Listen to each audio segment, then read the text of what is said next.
오늘 중심으로 대기가 매우 건조하겠습니다. KBS 제1라디오 10시 뉴스를 마칩니다. 이상협이었습니다. KBS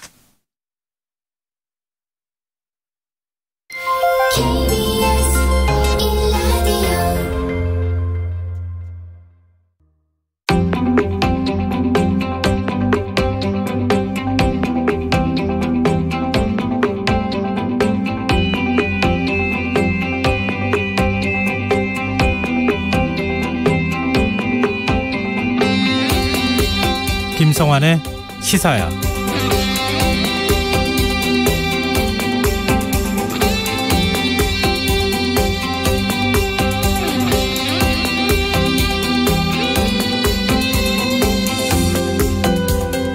안녕하십니까. 시사평론가 김성환입니다. 미국의 유력 일간지인 워싱턴 포스트가 우리 대선과 관련해 국내외적으로 중요한 선거임에도 추문과 말다툼, 모욕으로 얼룩지고 있다. 이런 내용의 기사를 보도했습니다. 워싱턴 포스트는 유력 대선 후보인 민주당 이재명 후보는 토지개발 비리 스캔들에 휩싸였고 국민의힘 윤석열 후보는 자칭 학문 침술사와 연관이 됐다면서 두 후보의 드라마가 가족으로까지 번졌다고 소개했는데요. 그러면서 한국인은 정치 추문에 낯설지 않다. 박근혜 전 대통령은 지난 2017년 권력남용 혐의로 탄핵당했고 무속인이 정치에 개입됐다는 의혹도 받았다.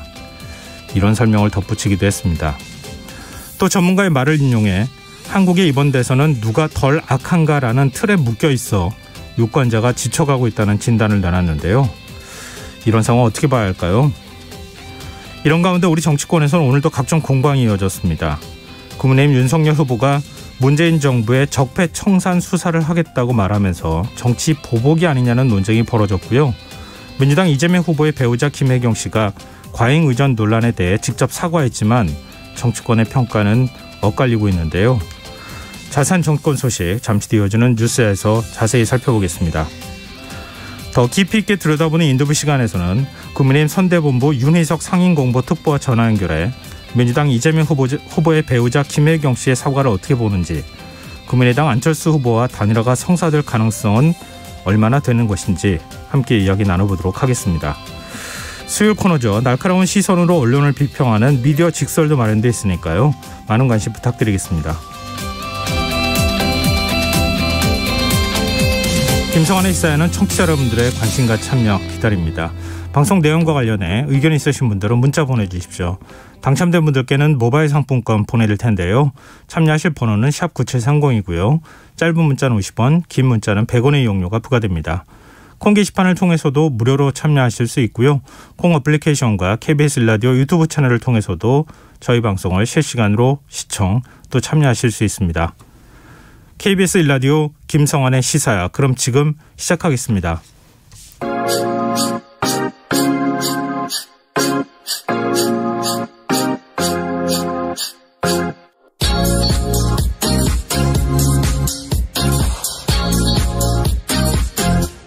KBS 1라디오 김성환의 시사야.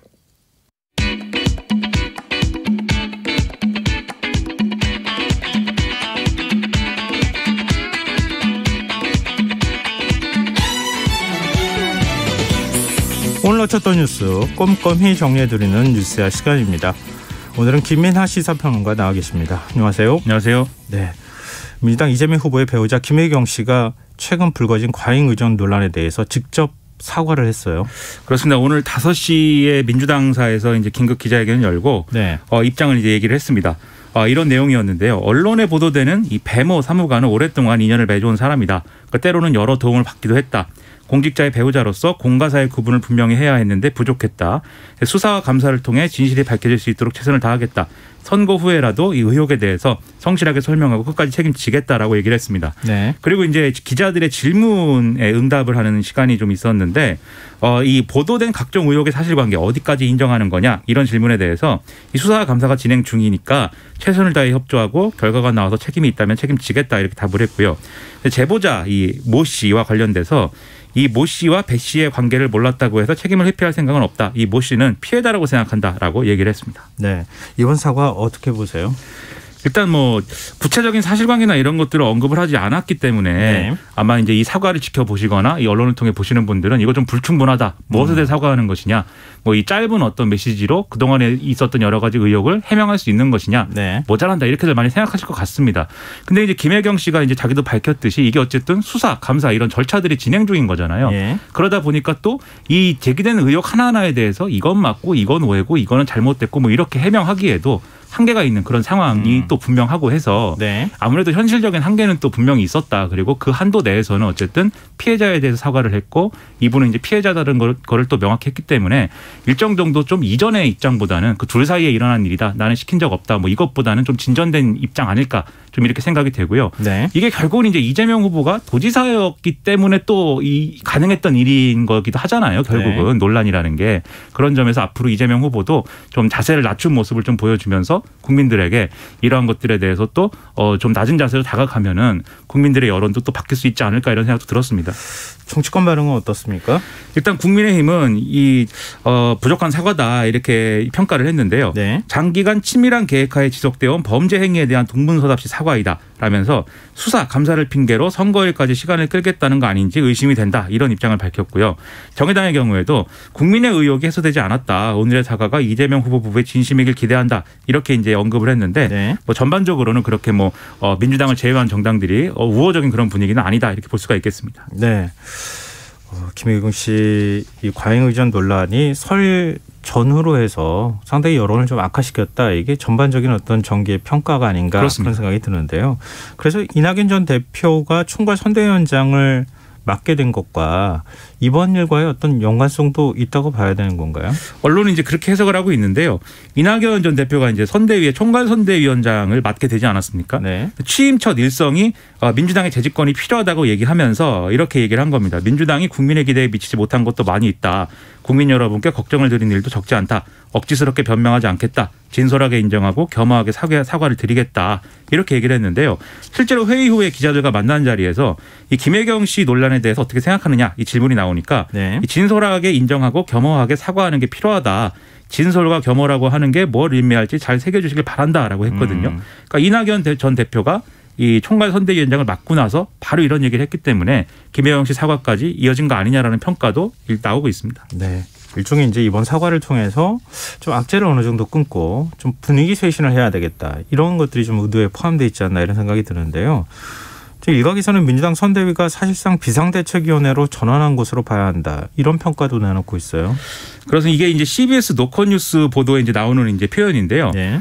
이 총괄 선대위원장이라는 자리가 송영길 대표가 맡고 있는 상임선대위원장보다 윗급인데 네. 또 선대위 전체를 이제 총괄하는 실질적 권한을 갖고 있기 때문에 이제 선대위는 비대위로 전환된 것이나 다름이 없는 거다 이런 평가가 나온다라는 거죠.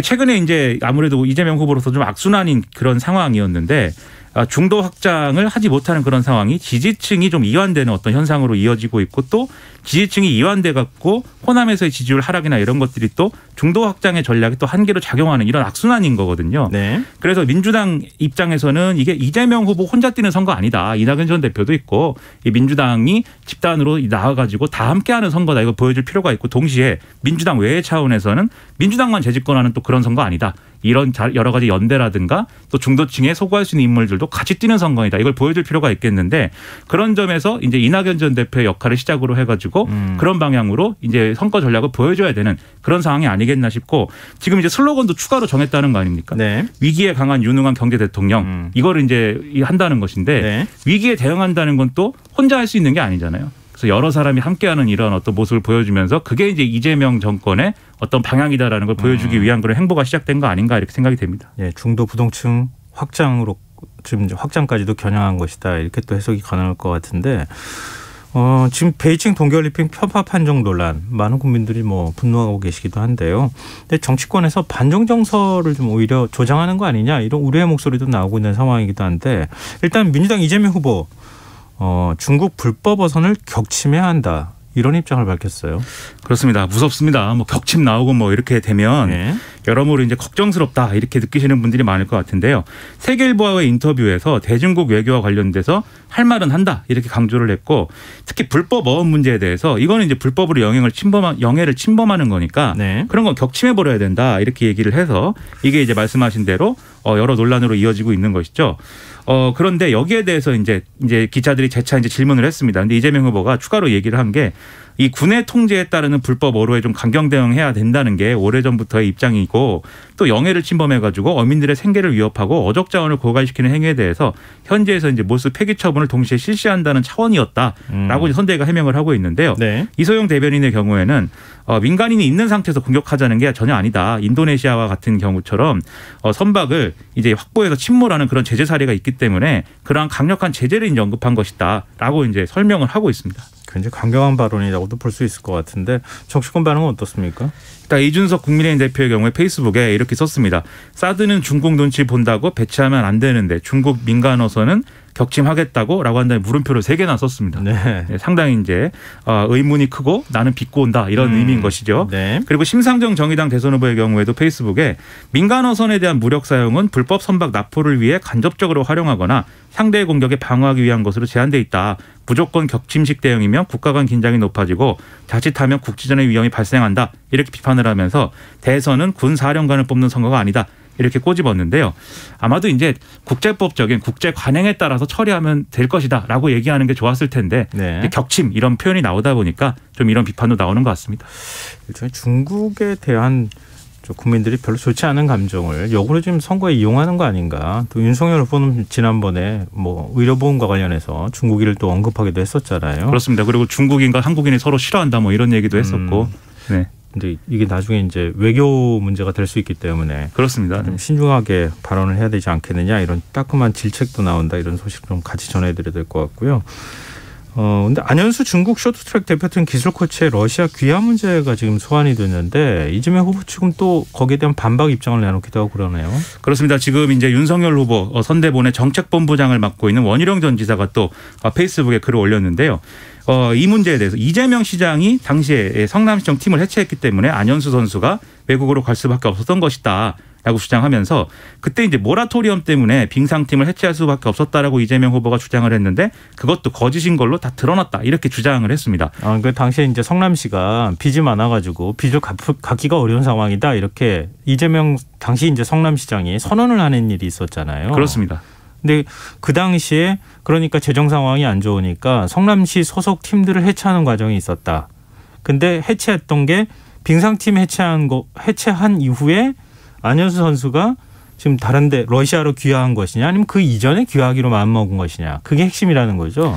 그렇죠. 이게 그러면서 원희룡 전 지사가 안현수 코치 부친인 안기원 씨의 2011년 라디오 인터뷰라든지 그다음에 2018년에 평창 동계올림픽 조직위 대변인을 맡았던 성배규 언론중재위원 페이스북 글이라든지 그런 거 공유를 하면서 지금 말씀하신 대로 성남시청팀이 해체된 게 당시 안현수 선수 진로 결정의 계기였다 이런 취지의 주장을 재차 이제 하고 있는데요. 네. 더불어민주당은 이게 명백한 허위 사실이다 이렇게 반박을 하고 있습니다. 2014년에 이 안기원 씨의 라디오 인터뷰를 보면은 성남시청 해체가 러시아로 가게 된 동기는 아니다. 성남시청팀이 해체되기 전에 러시아로 가는 게 확정돼 있었고 팀이 해체가 안 됐어도 러시아로 가기로 결정이 다 돼 있었던 상태였다. 이렇게 얘기를 했기 때문에 네. 지금 원희룡 전 지사의 그러한 주장은 사실이 아니다라는 얘기를 하고 있습니다. 네. 근데 거기까지 확인을 안 했던 모양이죠. 주장할 때. 그렇기도 하고요. 그리고 굳이 이 얘기를 대선에서 안현수 선수가 개인의 진로를 왜 결정했는지에 대해서 그게 이재명 후보의 책임이다라든지 당시 성남시에 문제가 있었다 뭐 이런 주장을 하는 것이 무슨 의미가 있는 것인지. 아까 반중 정서하고 좀 연결이 되는 측면이 있을 것 같아요. 그렇죠. 결국은 그걸 이용한다는 비판을 초래할 수밖에 없는 것인데 여러모로 아쉬움이 있습니다. 네. 자, 계속해서 뉴스야 이어가겠습니다. 지금 여러분께서는 KBS 1라디오 김성환의 시사야와 함께하고 계십니다. 국민의힘 윤석열 후보가 집권 시에 문재인 정권의 적폐청산 수사를 하겠다 이런 발언을 해서 상당히 오늘 정치권에서 시끄러웠어요. 그렇습니다. 중앙일보 인터뷰에서 이제 한 얘기인데요. 문재인 정부 초기처럼 전 정권에 대한 적폐청산 수사를 할 거냐 질문이 이렇게 나왔는데 해야죠, 돼야죠, 해야죠라고 답을 했습니다. 그러니까 윤석열 후보는 대통령은 일단 관여 안 한다 이 점을 이제 분명히 하면서도 문재인 정권에서 불법과 비리를 저지른 사람들도 법에 따라서 시스템에 따라 상응하는 처벌을 받아야 된다 이렇게 얘기를 했는데요. 네. 그러면서 민주당 정권이 검찰을 이용해서 얼마나 많은 범죄를 저질렀나 거기에 상응한 책임을 져야 된다 이렇게 주장을 한 겁니다. 그리고 이게 이제 보복 수사가 될 수 있는 거 아니냐라는 우려에 대해서는 이건 뭐 시스템에 따라 하는 것이고 검찰 수사는 사법부의 견제, 통제를 받으면서 법 절차에 따라 진행되는 것이기 때문에 그런 걱정을 할 필요 없다는 취지의 얘기를 했는데요. 네. 그러면서도 자기네 정부 때 정권 초기에 한 것은 헌법 원칙을 따른 거고 다음 정부가 자기네들의 비리와 불법에 대해서 한 거는 보복이라는 거냐라고 반문을 하기도 했습니다. 그리고 또 이 자신이 대통령이 되면 검찰공화국이 될 것이라는 여당의 주장이 있다라는 거를 두고도 수사를 못하게 검찰총장을 직무배제하고 총장을 파출소 수사관만도 못하게 짚어본 사람이 누구냐 이렇게 반문하는 내용도 있고요.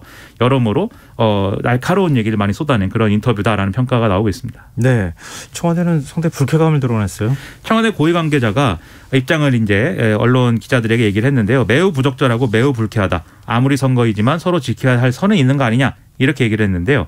그럼 어느 부분이 부적절하고 불쾌하다는 거냐라는 거에 대해서는 민주당 정권이 검찰을 이용해 많은 범죄를 저질렀다고 말한 대목이 그렇다. 이렇게 얘기를 했습니다. 네. 이게 대선 후보들의 발언에 대해서는 그동안 언급을 자제해 왔는데 청와대가 이렇게 나온 거는 굉장히 이례적이라고 볼 수가 있겠는데요.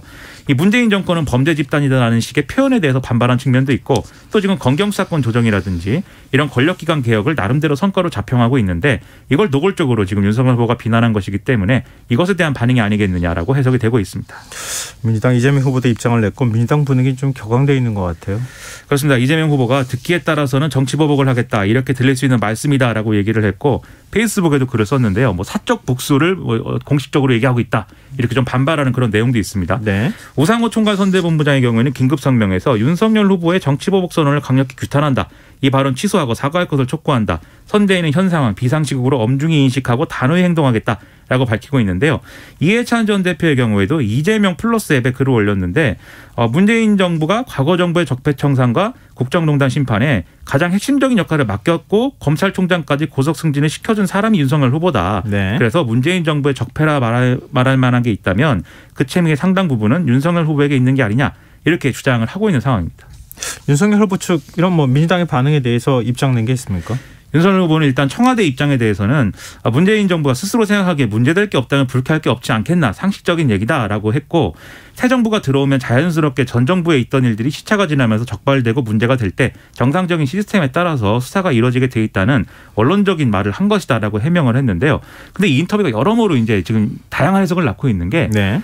A 검사장에 대한 발언도 있거든요. A 검사장은 굉장히 수사를 잘하는 사람이고 능력 있는 사람이고 독립운동을 하듯이 해온 사람이다. 그럼 한동훈 검사장 다 공개가 됐으니까요. 언론은 이제 그렇게 다 그렇게 알고 있습니다. 이제 네. 기사 본문엔 A 검사장이라고 돼 있는데 네. 그러면서 A 검사장이 중앙지검장 하면 안 되는 거냐 이렇게 얘기를 하고 있어요. 그러다 보니까 예를 들면 한겨레 같은 경우에는 내일자에 나올 사설에 한동훈 검사를 동원해서 보복 수사하겠다는 것이냐라고 지금 사설을 또 쓰고 있는. 그렇게 연결을 했어요. 그렇습니다. 그런 네. 상황입니다. 그러니까 이게 논란이 일파만파가 될 것 같고요. 제가 볼 때 제가 한동훈 검사면은 굉장히 난감할 것 같습니다. 만약에 윤석열 정권이 탄생하면 또 신정권 검사 되는 거 아닙니까? 상당히 난감한 얘기를 한 게 아닌가 생각이 되네요. 또 그렇게 연결이 되네요. 그 얘기도. 저였으면 좀 불쾌할 것 같습니다. 네. 알겠습니다. 자, 다음 뉴스로 넘어가겠습니다. 공수처가 한명숙 전 총리 모해 위증 교사 사건 수사를 방해한 의혹을 받았던 윤석열 후보에 대해서 불기소 처분을 내렸어요. 이 한명숙 전 총리 모해 위증 교사 사건 수사 방해 의혹, 네, 이거 이름도 긴 혐의인데 여기에 대해서 이제 윤석열 후보를 입건을 했었죠, 공수처가. 근데 오늘 증거 불충분으로 혐의 없음 처분을 했습니다. 이게 지난해 6월 4일에 수사에 착수했으니까 250일 만에 이제 결론이 나온 건데요. 윤석열 후보는 검찰총장 시절이던 2020년 5월 달에 이 사건 관련한 의혹의 진상조사를 대검찰청 감찰부가 아니라 서울중앙지검 인권감독관이 담당하도록 해서 당시에 대검 감찰부장을 맡았던 한동수 감찰부장의 이 권리 행사를 방해한 혐의 이걸 받아왔던 거고요. 네. 그리고 이후에 조남관 당시 대검 차장과 함께 지난해 2월에서 3월 이문정 검사 당시에 대검의 감찰정책연구관이었는데 이 이문정 검사가 검찰 측 증인을 모해 위증죄로 인지해서 수사하겠다라고 올린 결재를 반려했다. 그리고 이것을 감찰 3과장을 주임 검사로 지정해서 이문정 검사의 권리 행사를 방해했다. 라는 것에 대해서도 혐의를 받고 있었습니다. 그리고 결과적으로 이 의혹에 대해서 공소시효가 지날 때까지 기소를 안 해서 직무를 유기했다. 이 혐의도 이제 같이 받고 있는 그런 상황이었는데요. 네. 공수처는 이 담당 부서를 지정하는 것은 결국 검찰총장의 권한이다라는 점 등을 근거로 해서 윤석열 후보가 이 직권남용을 했다고 인정하기는 어렵다 이렇게 봤고요. 그다음에 검찰청 사무기구 규정상 이런 종류의 비위는 감찰 3과장의 사무로 규정돼 있기 때문에 또 이 임은정 검사의 결재를 반려한 행위도 죄는 안 된다 이렇게 봤다는 겁니다. 네. 그리고 직무유기 혐의도 근거가 없다라고 봤는데 이게 결국은 이제 당시에 재소자들을 동원해 가지고 한명숙 전 총리가 돈을 받았다는 취지의 허위 증언을 강요했다는 폭로 이걸 가지고 이제 여러모로 재수사를 하고 작년 3월 달에는 대검 부장회의 고검장 회의에서 이걸 다뤄서 최종 불기소 처분하기로 결정한 거 아니겠습니까?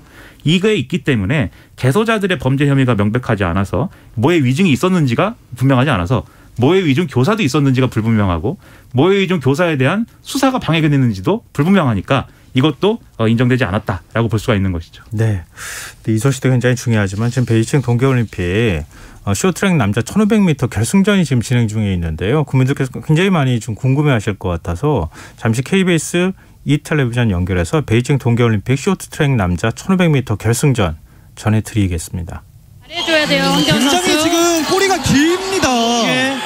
자, 그리고 이준서가 현재 6위에서 레이스. 네, 지금 나오고 있어요. 그래서 이준서 나옵니다. 이준서가 빨리 추월해야 돼요, 한 방에. 조심해야 돼요, 나올 때. 이준서 아웃코스 추월. 조심해야 돼요. 지금 막힘이 있었어요. 네. 자, 황대현이 현재 선두를 끌고 있고 이준서가 인코스로 추월해서 이제 6위에 올라섰습니다. 자, 이제 4바퀴 남았어요. 네, 지금 황대현 선수 유리합니다. 좋아요, 황대현 선수. 랩타임 8.8 점점 올라갑니다. 네, 체력 안배를 잘해가지고 코스 잘 맞고 이끌어 나갔습니다. 황대현 선수 좋아요. 그래요. 스티븐 디부아가 2위. 황대현 선수 좋아요. 자, 지금 헛발이 선수 여의치 않아 보여요. 자, 이제 2바퀴 남았어요. 황대현 2바퀴가 남았어요. 2바퀴 남았어요. 황대현 선수 할 수 있어. 스티븐 디부아를 막아야 됩니다. 황대현 선수 할 수 있어. 마지막 바퀴. 마지막 바퀴. 이거 끝까지 가야 돼요. 반 바퀴. 황대현 돌아오면 오버더 페이지. 발레베게. 금메달. 황대현의 금메달입니다. 완벽한 유리한 영리한 레이스였어요, 황대현 선수. 선두에서 정말 많이 이끌고 갔거든요. 와, 체력 대단합니다. 자, 황대현 선수가 안 겁니다. 초반에 문제를 만들면 안 된다. 그래서 그 힘든 레이스 초반부터 완벽한 레이스였어요.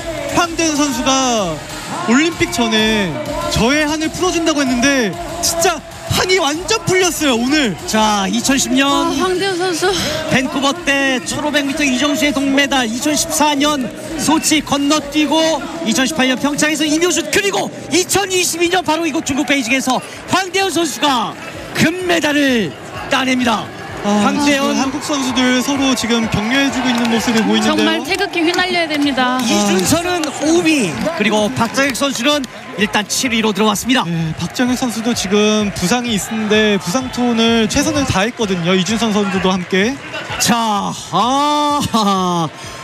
홀로 빛나는 별은 없습니다. 이 순간을 위해서 지도자들과 같이 땀 흘리고 눈물을 흘리면서 이 순간을 기다려왔습니다. 정말 완벽했어요. 태극기를 이제 받았어요. 자, 다른 나라 선수들도 스티븐 디부아 선수도 축하해주고 있고. 저희가 뉴스 진행하는 동안에 지금 베이징 동계올림픽을 생중계할지는 몰랐습니다. 정말 많은 분들이 속이 좀 후련하셨을 것 같아요. 맞습니다. 지금까지 제가 전해드린 뉴스 얼마나 답답하셨습니까? 화가 난 뉴스만 있는데 네, 이렇게 기쁜 소식이 또 전해져 왔습니다. 그리고 황대현 선수가 1000m 그 예선을 하면서 준결승이었었죠. 그때 실격 처리가 됐잖아요. 그것 때문에 뭐 목깃도 스치지 않았다 이렇게 얘기를 하는데 실격 판정이 나와가지고 굉장히 많은 분들이 좀 뭐 화가 나시기도 하셨는데 오늘 1500m에서 금메달을 따면서 그게 좀 체증이 확 내려가는 듯한 느낌을 받지 않았을까 싶네요. 그렇습니다. 이게 진정한 압도적인 실력이라는 건데 원래 압도적인 실력을 가진 사람은 어떤 방해라든가 장애라든가 이런 벽을 만들어놔도 그걸 뚫고 가는 거거든요. 그러니까 역시 이제 압도적인 실력이 이번에 확인이 된 겁니다. 이번 선거에서도 그런 모습을 좀 봤으면 좋겠네요. 네, 압도적인 이 능력들을 후보들이 많이 보여줬으면 좋겠습니다. 네, 알겠습니다. 지금 저희가 공수처가 한명숙 전 총리의 모해위중 교사 사건 불기소 처분했다 이런 소식 좀 전해드리면서 지금 잠깐 이제 베이징 동계올림픽으로 갔었는데요. 윤석열 후보 측 입장도 한번 들어봐야 될 것 같아요. 그렇습니다. 윤석열 후보 측의 입장에서 보면은 원하는 결론이 나온 것이죠. 그래서 이 사건은 확정된 대법원 판결에도 반하는 무리한 정치적 주장에 기초한 허위의 사건이었다 이렇게 규정을 하면서 불필요할 정도로 장기간의 수사가 이루어진 점은 매우 유감스럽다. 그리고 이런 처분을 통해서 윤석열 전 총장과 업무 담당자들의 조치에 위법성이 없었음이 명확히 재확인된 점은 의미가 있다. 이렇게 밝히고 있고요. 네. 국민의힘은 역시 처음부터 정치적인 그러한 수사였다라는 점에서 굉장히 크게 반발을 하고 있는 그런 상황입니다. 네. 근데 이문정 법무부 감찰 담당관 지금은 이제 성남지청장이죠.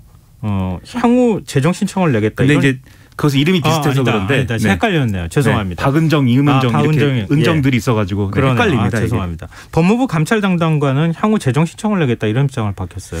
그렇습니다. 이는 페이스북에 썼는데 겨울부터 불기소한다는 소문을 기자들에게 전달을 받았기 때문에 이 지지율이 높은 대선 후보라서 기소를 못하겠구나라고 생각을 하고 있었다라고 밝혔고 변호사분들과 상의해서 조만간 재정 신청을 할 계획이다 이렇게 썼습니다. 이 재정 신청이라는 거는 검찰이 불기소 처분한 게 이게 맞지 않다라고 판단할 경우에 고소, 고발인이 이것을 공소제기 여부를 판단해달라고 법원에 요청하는 제도인데요. 만약에 법원이 재정 신청 받아들이면 검사는 공소를 제기를 해야 됩니다. 네. 그리고 아울러서 이문정, 저도 헷갈리네요. 이제 이문정 검사에 대해서 한명숙 구하기에 조력하고 있는 그런 결과 아니냐라는 비판이 있는데 거기에 대해서도 이제 입장을 얘기를 했는데요. 한명숙 전 총리가 정치 자금을 받았는지를 재조사하자는 게 아니고 이 검찰 측이 증인을 내세우기 위해서 교도소 수감 중인 재소자들을 물색해서 어떻게 했었는지를 조사하려고 한 거다. 오해 마시기를 바란다. 이렇게 강조를 하기도 했습니다. 네. 저희가 말씀드리는 가운데 제가 좀 헷갈려가지고 지금 김민하 평론가도 헷갈리게 얘기를 했었는데. 아닙니다. 사람들 이름이 다 비슷해요. 이문정 네. 법무부 감찰 담당관입니다. 자, 오늘 뉴스 여기까지 하겠습니다. 지금까지 김민하 시사평론가였습니다. 고맙습니다. 고맙습니다.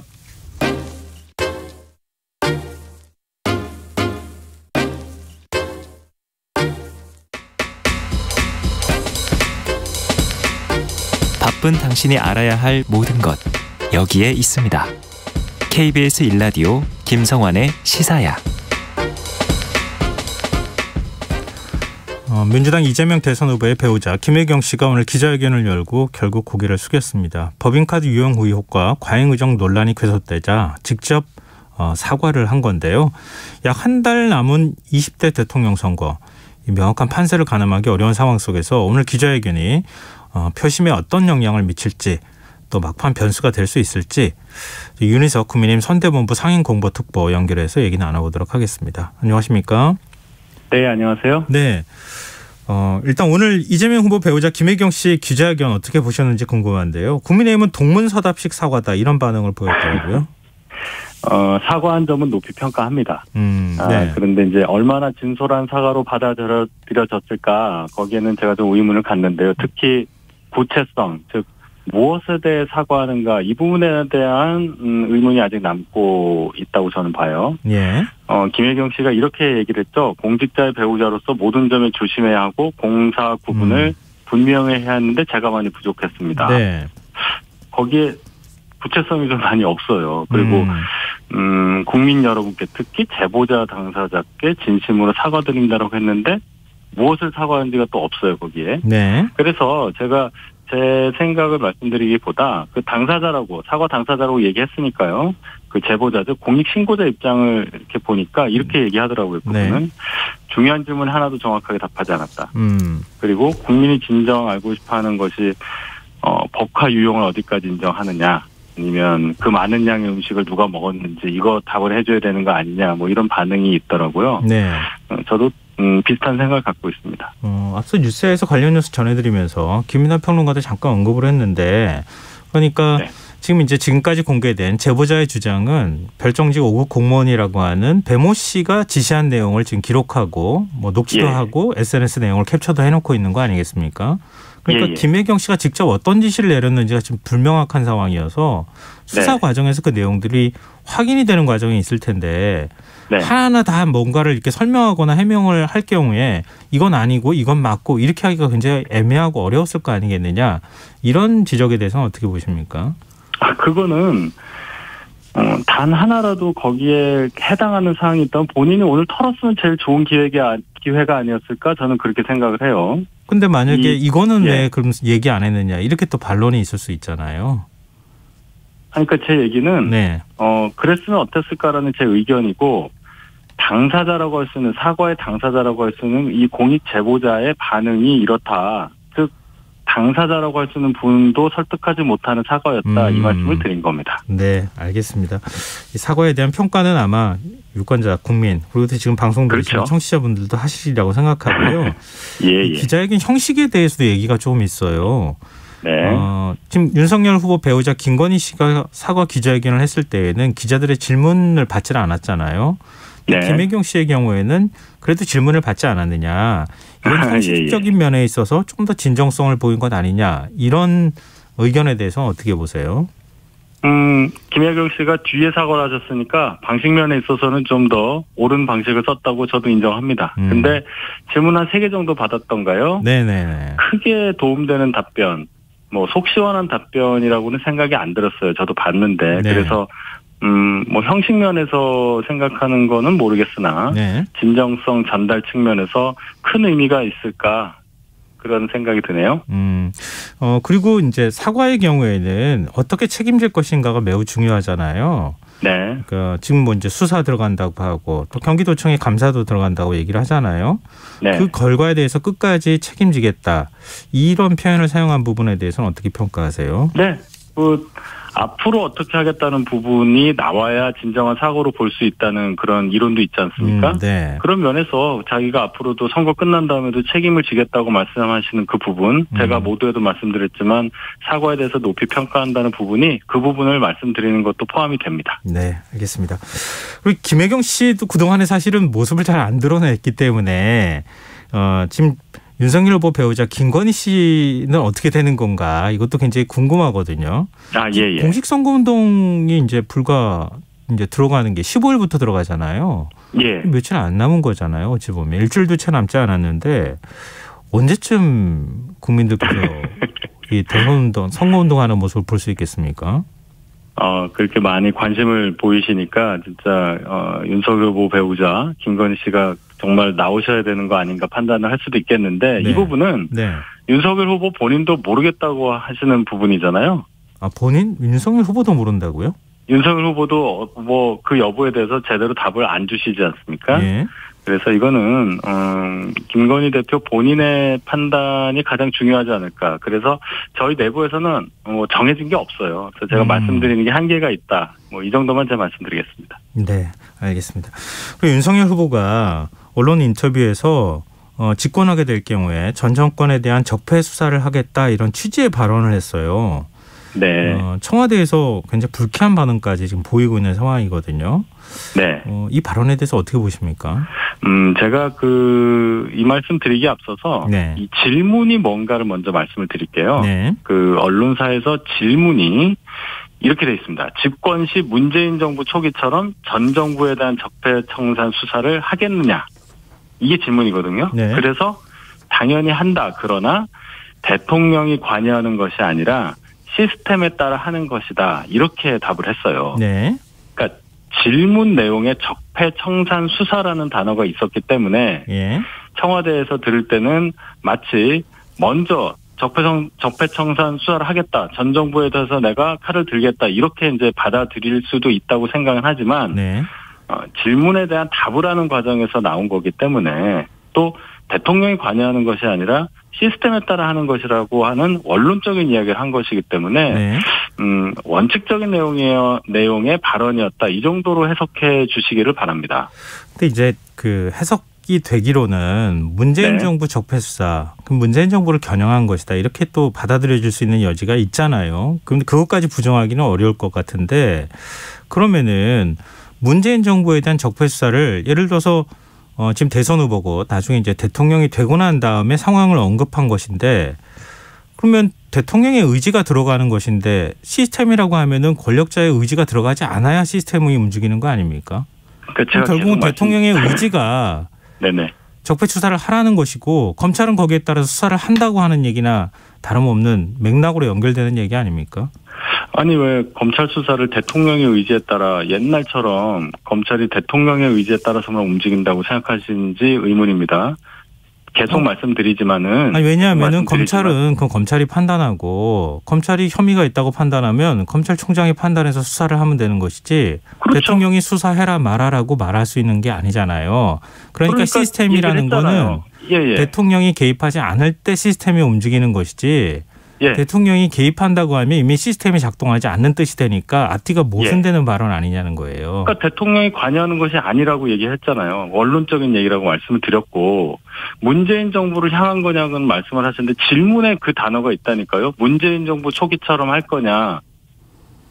그러니까 답을 한다라고 얘기하니까 그것을 풀어서 쓰면은 내가 대통령이 돼서 집권을 하게 되면 문재인 정부 적폐청산 수사를 하겠다 이렇게 해석을 하시는 거 아니냐 제가 이렇게 다시 반문을 하는 거 아니겠습니까? 근데 그동안에 윤석열 후보가 문재인 정부에서 검찰 수사에 관여했다, 개입했다 이런 부분들을 얘기하면서 독재라는 표현까지 사용했었잖아요.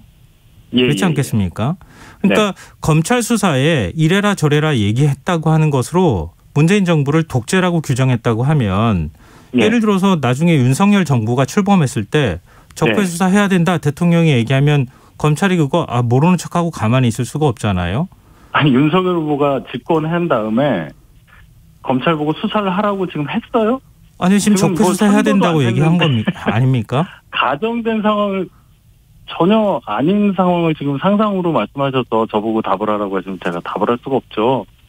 당선도 안 되는데 무슨 말씀을 하시는지. 아니 그리고 지금 해명하는 얘기가 자기네 정부 때 정권 초기에 한 것은 헌법 원칙에 따른 것이고 다음 정부가 자기네들의 비리와 불법에 대해서 한 건 보복인가 이렇게 얘기를 했단 말이에요. 그러니까 문재인 정부 수사를 하겠다는 얘기로밖에 지금 이 얘기가 읽히지가 않잖아요. 그 얘기는 청와대에서 불쾌하다 이런 반응을 내놓으니 거기에 대해서 다시 코멘트를 한 것이잖아요.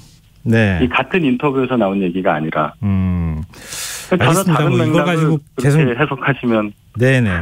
여러 가지 하여튼 의문과 얘기들이 나오기 때문에 일단 질문을 드린 거고요. 네. 민주당에서는 일단 정치 보복 선언이다. 이렇게 하면서 강한 유감을 표명하고 있습니다. 민주당의 반발을 만약에 이 발언이 선대위 차원에서 공유가 좀 되고 나온 발언입니까? 아니면은 인터뷰 과정에서 그냥 즉흥적으로 나온 겁니까? 아니 이 발언을 이상하다고 자꾸 해석을 하시니까 제가 다시 말씀을 드렸는데 이미 윤석열 후보는 정치 보복 본인이 집권할 경우엔 정치 보복이 없다고 선언도 하셨어요. 그러니까 이미 선언을 한 상태에서 이 인터뷰를 보셔야 되는 거예요. 정치 보복을 하겠다는 얘기가 아니라니까요. 그렇게 물어봤고 적폐청산 수사를 하겠냐, 적폐가 있을 시에 적폐청산 수사를 하겠냐. 그 질문에 그럼 한다고 대답을 하지 안 하겠다고 답을 할 수는 없지 않습니까? 제가 그래서 안 여쭤볼 수가 없는데요. 그러면 그건 검찰이 판단하겠지요라고 말하면 안 되는 거였나요? 그건 제가 답할 성질이 아닌데 윤석열 후보한테 직접 그래서 말씀하시죠? 이제 여러 가지 민주당에서 정치 보복 선언이 아니냐 이렇게 반발하고 있다고 하는 건데요. 근데 이게 진행자님의 질문의 수준이 너무 높습니다. 아유 아닙니다. 너무 힘들어요 제가. 그래요? 죄송합니다. 제가 힘들게 해서. 너무 깊이 들어가시니까요. 제가 더 한 말씀 제가 드릴 수도 있는데 제 영역을 넘어가는 것 같으니까. 알겠습니다. 제가 드릴 말씀 다 드렸습니다. 네, 알겠습니다. 참 지금 이제 그 대선 마지막 변수가 야권 단일화다 이런 얘기가 나오고 있거든요. 네. 윤석열 후보는 안철수 후보 단일화에 대해서 믿음만 있다면 10분 안에도 끝낼 수 있다 이런 발언을 내놨어요. 이 단일화 의지가 있는 걸로 해석을 해야 되는 겁니까? 이 발언은 어떻게 해석을 해야 되는 겁니까? 네, 후보의 최근 발언을 보면 단일화에 대한 의지를 확실히 갖고 있는 걸로 해석할 수는 있다고 봅니다. 단일화의 의지는 갖고 있는 것으로 해석할 수 있다. 근데 안철수 후보는 전혀 단일화 의지가 있다고 받아들이지 않는 것 같거든요. 그건 이제 안철수 후보가 속으로 무슨 생각 하시는지 제가 파악이 안 되니까 뭐라고 말씀드릴 수는 없지만 단일화에 임해하는 당사자 입장에서는 안철수 후보 입장에서는 지금은 그렇게밖에 말씀하실 수 없다고 판단해요. 그게 합리적이라고 저도 생각합니다. 네. 근데 지금 단일화하기엔 시간이 너무 짧잖아요. 남아있는 시간이 많지가 않은데요. 단일화가 지금 협상이 진행 중이긴 한 겁니까? 물밑 협상이라는 게 원래 있는 거잖아요. 그 물밑 협상이 있을 수도 있다고 볼 수 있는데 제가 그 사실관계에 대해서는 확인할 수 있는 위치가 아니어서 거기에 대해서는 제가 답변 드리는 게 한계가 있어요. 민주당이 만약에 단일화할 가능성에 대해서 어떻게 보세요? 민주당과의 단일화요? 네. 글쎄요. 안철수 후보가 과거에 민주당과 당을 같이 한 인연이 있죠. 가깝다고 보면은 그렇게도 볼 수 있지만 좋게 끝난 인연이 아니기 때문에 또 지난 문재인 정부 5년간 안철수 후보와 민주당과의 관계를 생각을 해볼 때 네. 이제 와서 만약에 선거 얼마 앞두고 합친다? 그동안 반문의 기술을 자처했던 안철수 후보이기 때문에 만약에 그런 일이 일어난다면 그것은 그야말로 자기 부정이 아닐까 생각을 하고요. 네. 현재의 대선 판세에 대해서 민주당이 어떤 판단을 하고 있는지는 이해를 할 수 있겠습니다. 그런데 민주당에서 의도하는 바가 달성되기는 객관적으로 볼 때 그렇게 쉬워 보이지는 않아 보입니다. 네. 이 질문을 마지막으로 드릴 수밖에 없을 것 같은데요. 시간상. 네. 윤 후보가 호남을 방문할 예정이지 않습니까? 예. 국민의힘에선 지금 호남 여론을 어떻게 평가하시는지 앞으로 이제 호남에서 지지율을 얻는 게 매우 중요하다고 보는 거 아니겠습니까? 이준석 대표도 그렇고. 예. 네. 저희가 판단할 때는 호남에서 상당히 저희에게 긍정적인 신호가 많다고 판단을 합니다. 이제 시대가 변해서 지역 감정에 근거한 투표 행위가 적어질 수밖에 없다고 보고요. 네. 또 그리고 그동안 당이 호남을 향해서 꾸준히 노력해 왔었고 그 결과가 이제 조금씩 나오고 있다고 저희는 판단합니다. 이제 전국 정당으로서 입지를 다질 좋은 기회라고 저희가 생각을 해서 네.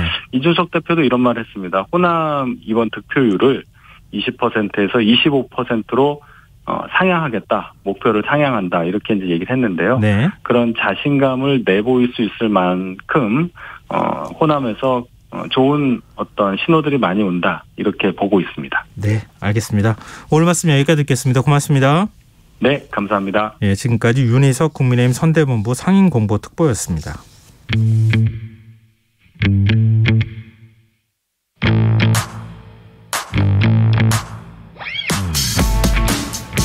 냉철하고 가감없는 분석으로 미디어 본연의 역할을 찾아가는 시간입니다. 미디어 직설.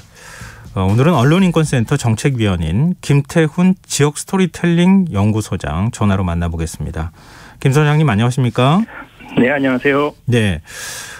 지금 대선을 앞두고 언론 자유 문제가 불거지고 있어요. 이 얘기부터 좀 시작을 해볼까요? 네네. 그 선거가 지금 28일 남았잖아요. 네. 근데 어제 그 국회 앞에서 전국 언론노조, 한국기자협회, 방송기자협회 등 6개 현업 언론단체들이 여야 정당을 향해서 언론 겁박 행위를 멈춰달라는 기자회견을 했습니다. 네. 네, 이 단체들이 이제 그 지난 1월부터 최근까지 민주당과 국민의힘 대선 캠프에서 총 16차례 압박을 가했다. 그래서 그 성명서 내용을 보면 정치적인 편향성, 허위사실 공표, 후보자 비방, 공정성 위반, 명예훼손 이유로 언론사뿐만 아니라 기자와 PD 개인에게까지 노골적으로 압력을 행사해왔다. 그래서 이런 행태가 과연 민주정부 지도자를 뽑는 과정에서 나올 수 있는 것인지 대놓고자 한다. 이런 식으로 이제 기자회견이 있었습니다. 이 지금 각 언론사별로 전부 조사를 한 결과를 발표를 한 거잖아요. 네네. 지금 이제 지난 1월부터 최근까지라고 해도 한 달이 조금 넘는 정도 기간밖에 안 되는데 네네. 무려 16차례는 언론에 대한 압박이 있었다는 얘기입니까? 뭐 일단 몇 가지 대표적인 걸 좀 말씀을 드리면요. 네. 일단 그 국민의힘 쪽 말씀을 드리면 1월 10일 날 YTN 돌발 영상의 편향성을 주장하면서 방송통신심의위원회에 심의 신청했고요. 12일 날에는 CBS 라디오 한판 승부 패널의 그 공정성 문제, 그다음에 17일에는 TBS의 김어준의 뉴스공장, 그게 이제 진행자와 관계자에 대해서 공직선거법상 후보자 비방, 명예훼손 혐의로 대검에 고발을 했고요. 27일에는 서울의 소리 기자, 28일에는 변상욱 YTN 앵커를 고발을 했고, 또 뭐 전 국민이 아는 대표적인 사례입니다만 MBC 스트레이트에서 그 김건희 녹취 파일 방송할 때 방송금지 가처분 신청도 했고, 그 뒤에 항의 방문, 그 다음에 제작진을 공직선거법상 허위사실 공표 혐의로 대검에 또 고발했죠. 그 다음에 민주당 사항도 좀 뭐 크게 다르지는 않습니다. 민주당은 이제 1월 11일 날 대장동 관련한 어떤 기사에서 제목과 그 기사 내용을 종합적으로 비판을 하면서 수십 개 언론사를 언론중재위원회와 중앙선거관리위원회에 제소하겠다 이런 의견을 냈고요. 그다음에 29일에는 YTN이 예고했던 녹취록 방송을 하지 않았다고 또 항의 방문. 그다음에 6월 5일에는 SBS 라디오 이재익의 시사특공대에 항의했는데 그 진행자가 바뀌었죠. 그다음에 7일에는 그 민주당 선대위 본부장이 이제 그 김혜경 씨 법인카드 바꿔치기 의혹을 보도한 KBS, 그다음에 황제 의전 의혹을 제기한 SBS에 법적 책임을 묻겠다라고 그 SNS 글을 썼다가 삭제하는 그런 일이 있었습니다. 뭐 단순 비교로 횟수로만 네. 얘기한다면 국민의힘이 12차례, 민주당이 4차례 이렇게 되는 거네요. 네네. 공개한 네, 내용을 그렇습니다. 보면. 네. 근데 또 이런 시각도 있어요.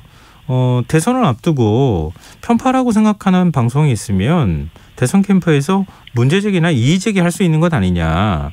늘 대선 때마다 그랬던 거 아니냐. 이런 얘기도 하거든요. 뭐 선거를 흔히들 전쟁에 비유하기 때문에 사실 캠프 입장에서는 모든 자원을 동원하는 충격전 아니겠습니까? 그렇다면 뭐 그런 부분을 이해하지 못할 바는 아닌데요. 근데 좀 흥미로운 것은 이 이제 횟수 빈도의 어떤 비교를 해보면 좀 흥미로운 부분이 나와요. 예를 들어서 그 후보자만 신청할 수 있는 언론중재위 선거기사심의위원회가 있습니다. 지정 요구를 할 수 있는 게. 그게 이제 지난 2002년 16대 대선부터 2017년 19대 대선까지 네 번의 대선에서 8차례에 불과했거든요. 그런데 벌써 이번 대선에서는 12번을 넘겼습니다. 그리고 이제 정당과 후보자가 이의 신청할 수 있는 선관위의 인터넷 선거 보도 심의가 있는데 이것도 이전 선거들과 비교해서 약 10배 정도 신청 건수가 증가한 걸로 나오고 있고요. 또 뭐 동시에 흥미로운 대목은 심의가 기각된 비율도 덩달아 이제 높아졌다는 거죠. 예를 들어서 18대 같은 경우에는 기각된 게 하나도 없었어요. 이제 신청된 것도 이제 숫자가 적었지만, 그다음 19대 대선 같은 경우에는 7.1%가 기각을 됐는데 이번 대선은 아직 한 달여가 남았는데도 불구하고 12.7%가 기각이 됐습니다. 그래서 선관위 입장에서는 아무래도 이제 선거 캠프가 좀 과열되다 보니까 사실 여부보다는 이제 유불리로 판단해서 이 신청을 하다 보니 기각 비율도 좀 높은 것 같다. 이렇게 좀 평가를 내리고 있습니다. 네. 전반적인 내용을 평가해 주셨고 그랬는데 최근에 논란이 가장 이제 뜨겁게 벌어졌던 게 SBS 라디오 이재익의 시사특공대를 진행한 이재익 PD 하차 문제였었거든요. 네, 맞습니다. 일단 하차가 된 배경부터 먼저 설명해 주십시오. 일단 그 이재익의 시사특공대를 이제 이재익 PD가 이제 직접 진행을 하고 있잖아요. 지난 6일 날 자신의 블로그에 이제 글을 올렸습니다. 회사에서 전화가 와서 정치권에 항의가 들어왔다. 그래서 진행자 자리에서 물러나는 걸로 회사에서 조치하기로 했다. 이런 이제 전화를 받았다고 그 블로그에 자신이 올린 거죠. 이제 그날 이제 논란된 내용을 좀 보니까 4일 날 방송이었는데요. 시사특공대 이제 노래를 소개하는 코너에서 DJ DOC의 그 나 이런 사람이야라는 노래가 있는데 그 노래 가사 중에 나에게는 관대하고 남에게는 막대하고 이 카드로 저 카드 맞고 하는 가사가 있거든요. 그 가사를 언급을 하면서 이 진행자가 그런 정치인을 대통령으로 뽑아서는 안 되겠다. 각자 머릿속에 떠오른 사람이 있지 않냐. 이렇게 이제 말을 했습니다. 그래서 이제 그 내용을 이제 듣고 이제 민주당 쪽에서 강력하게 항의를 한 걸로 이렇게 알려져 있습니다. 근데 이제 그 하차한 진행자 입장에서는 자신의 관점에서 얘기는 할 수 있었겠지만 그 과정이 어땠는지는 지금까지 공개가 잘 안 됐던 거잖아요. 민주당 쪽에서는 뭐라고 얘기하고 있습니까? 민주당 쪽에서는 아무래도 이제 그때가 이제 법인카드 김혜경 씨의 이제 법인카드 문제가 이슈가 될 타이밍이었기 때문에 누가 봐도 이것은 김혜경 씨를 이제 지목한 거다라고 판단을 한 것 같아요. 그래서 이제 민주당이 SBS 라디오 부서를 직접 찾아가서 항의를 합니다. 그래서 그 라디오 센터를 상대로 소송을 하겠다라고 이제 강력하게 이제 예고를 했죠. 그래서 이제 그 민주당 입장은 이 정도로까지 구체적으로 얘기했는데 움직이지 않는 것은 공당으로서 또 우리가 할 일이 아니다. 그래서 특정 뭐 프로그램을 없애라는 항의는 아니지만 이번에 어떤 그 언급은 풍자나 정치 해설 수준을 넘어서 특정 후보를 찍지 말라는 어떤 네거티브 어떤 발언이었다라고 이렇게 하면서 항의를 했다고 합니다. 정치인을 그런 정치인을 대통령으로 뽑아서는 안 되겠다. 이렇게 여러 차례 반복을 했다. 그거는 너무 지나친 것이었다. 이렇게 얘기를 하고 있는데요. 항의하는 그것도 또한 의견 표명이라고 한다면 방송사의 경우에 이렇게 정치권에 항의한다고 전부 진행자 바꾸지는 않잖아요. 맞습니다. 방송사 쪽의 대처는 어떻게 보세요? 그 부분 때문에 이제 이재익 PD가 자기 블로그에 글을 올린 것 같습니다. 그런 부분이 너무 언론사가 정치권의 눈치를 보는 게 아니냐. 내가 이제 이재혁 PD의 말입니다. 22년을 여기서 일했는데 네. 우리 집이 나를 공격하는 것 같아서 혼란스럽다. 이렇게 이제 인터뷰를 했다고 합니다. 그런데 이제 SBS 센터, 라디오 센터 입장에서는 SBS 시사 프로그램에서는 공정성과 객관성을 최우선으로 담보해야 된다는 대원칙을 정해두고 있다. 네. 그런데 이재혁 PD는 이제 그날 방송에서 이 원칙을 훼손했다고 우리가 판단했다. 이렇게 네. 이제 밝히고 있습니다. 예. 그리고 이제 민주당에 대해서도 뭐 그런 항의가 종종 있지만 그것 때문에 하차시킨 건 아니다라고 이렇게 얘기를 했고요. 한편 이제 그 SBS 그 언론 노조, SBS 본부, 그다음에 한국 PD협회는 네. 방송사 측의 과잉 대응이다, 과잉 조치다라고 또 여전히 또 비판을 하고 있습니다. 네, 이 선대위 관계자하고 언론이 갈등을 벌이는 거 또 다른 사례도 있었잖아요. 대선 TV 토론과 관련해서도 지금 기자협회하고 국민의힘 선대위 황상무 언론전략기획단장과 좀 갈등이 있었죠. 예, 그 원래는 이제 이번 금요일 날 그 지금 예정이 돼 있죠. 네네. 근데 원래는 이제 8일 날 그 토론을 하기로 돼 있었는데 당시 이제 황상무 본부장이 자기 SNS에 자기가 그것을 취소시켰다. 그러면서 이제 이유로 든 게 그 선거 기자협회와 그다음에 JTBC가 좌편향이기 때문에 그랬다. 그 발언을 하면서 좀 논란이 크게 일어났었습니다. 기자협회는 황상무 단장에게 사과를 요구하고 JTBC도 뭐 지금 며칠에 걸쳐서 황상무 단장이 물러날 것을 요구하는 이런 보도를 또 하고 그러고 있거든요. 결국에 이제 황상무 단장도 사과할 수밖에 없었죠. 공개 사과를 했습니다. 근데 물러나야 된다는 것까지 JTBC에서 얘기를 하는 것 같던데요. 선대위 직책에서.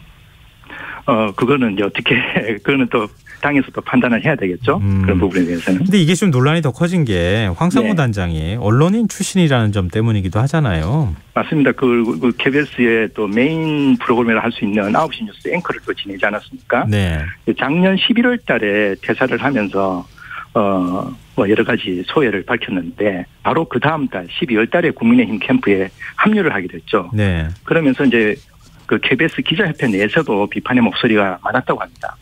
그리고 이제 사실 이제 이런 걸 보면 정치권이 과연 이제 언론의 독립성, 중립성 이런 것들을 얘기할 수 있는가 이런 좀 의문을 갖게 되는데요. 왜냐하면 특히 이번 대선에서는 각 당 후보 캠프에 발을 들여놓고 있는 그 언론인 출신들, 정치인들이 꽤 많지 않습니까? 네. 그거를 폴리널리스트라고 우리 이름을 붙이고 있는데 뭐 이런 분들이 이제 나중에 혹시 이제 뭐 정권을 잡게 된다면 뭐 청와대 대변인실이라든지 뭐 춘추관이라든지 이런 쪽에서 뭐 미디어와 이제 소통하는 역할을 맡게 되지 않겠습니까? 네네. 근데 이번에 그 저도 이제 좀 조사를 해보니까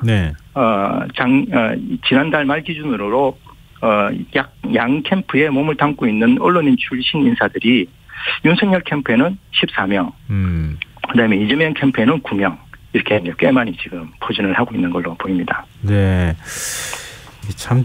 그 언론인이 어떤 태도를 취해야 하는가 이거 굉장히 어려운 일인 것 같은데요. 네, 마지막으로 대선 전국에서 언론의 역할 짧게 좀 말씀 부탁드립니다. 뭐 언론도 사람이 하는 거기 때문에 완벽한 공정 균형 맞추기는 어려울 것 같고요. 그리고 또 선거라는 게 뭐 전쟁에 그 비교될 정도로 굉장히 또 치열한 또 공방의 현장 아니겠습니까? 그럴수록 좀 언론사와 언론인 스스로가 좀 사명감 그리고 또 용기를 가지고 이런 어떤 그 소통의 시소의 균형을 잡으려고 하는 그런 노력을 스스로 좀 기울여야지. 알겠습니다. 궁극적으로는 정치인에게도 존중을 받지 않을까 그렇게 생각합니다. 네, 오늘 말씀 고맙습니다. 네, 감사합니다. 네, 지금까지 미디어 직설 김태훈 언론인권센터 정책위원이었습니다. KBS 라디오 김성환의 시사 여기서 마무리하겠습니다. 전 11시 정각 2부에 오겠습니다.